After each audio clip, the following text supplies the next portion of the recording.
O Jesus, sa iyong mga mapaghimalang kamay, kami ay lumalapit ng may buong pananampalataya. Ikaw na nagbigay liwanag sa dilim at lakas sa mga nanghihina. Kami ay humihingi ng iyong tulong at gabay.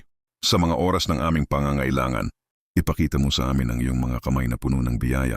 Sa bawat sugat at pasakit na aming dinaranas, hayaan mo kaming madama ang iyong presensya at pag-ibig na nagmumula sa iyong mga palad. Naway may pakita mo ang iyong kapangyarihan sa aming mga buhay at ang iyong mga himala ay magbigay ng pag-asa at kagalingan. Jesus, sa mga pagkakataong kami ay nalulumbay, bigyan mo kami ng lakas at katatagan. Ihandog mo ang iyong mga kamay upang kami ay muling bumangon at harapin ang mga pagsubok.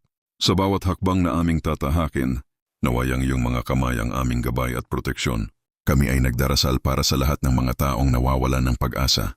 Ibadama mo tagala ang iyong pagmamahal at yakap mula sa iyong mga mapaghimalang kamay. Naway sila ay makatagpo ng liwanag sa kanilang kadiliman at muling makakita ng dahilan upang mangarap.